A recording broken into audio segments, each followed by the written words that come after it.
यह है दिव्य अस्त्रों की गाथा, एक ऐसी श्रृंखला जहां हम जानेंगे उन अद्भुत और अलौकिक शस्त्रों की कहानियां जो केवल युद्ध का साधन नहीं थे, बल्कि ब्रह्मांडीय शक्तियों का मूर्त रूप थे।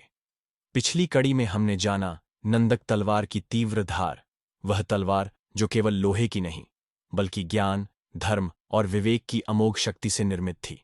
अब प्रस्तुत है इस श्रृंखला की 14वीं कड़ी, एक ऐसे धनुष की रहस्यमयी गाथा जिसने न केवल युद्धों का रुख मोड़ा, बल्कि युगों की दिशा निर्धारित की।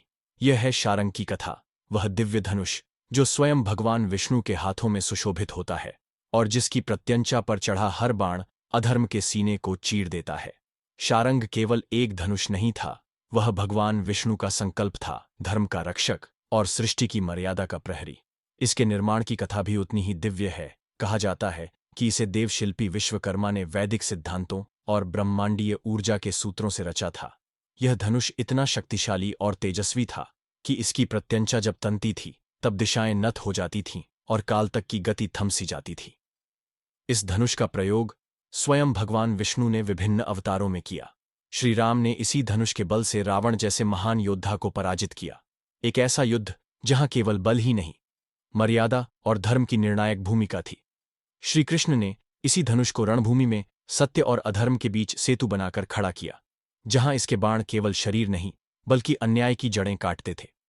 हर बार जब धर्म संकट में पड़ा और अधर्म अपने चरम पर पहुंचा, तब शारंग धनुष भगवान विष्णु के हाथों में प्रकट हुआ और सत्य की दिशा को पुनः स्थापित किया। शारंग की प्रत्यंचा पर चढ़ा हर बाण मंत्रमुग्ध करने वाला था। वह केवल शस्त्र नहीं, एक संकल्प था।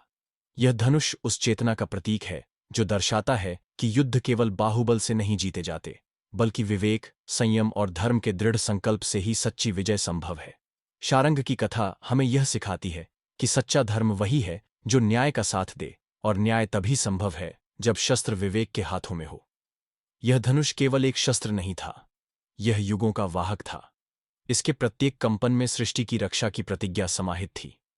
भगवान विष्णु का यह दिव्य धनुष शारंग न्याय की अडिग शक्ति, धर्म की अमिट ध्वनि और समय के गर्भ में छुपे सत्य का उद्घोष है।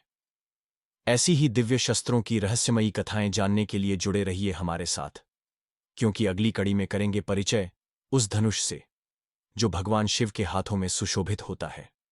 संहार का प्रतीक, ब्रह्मांड की ज्वाला और समाधि से जागती हुई शक्ति।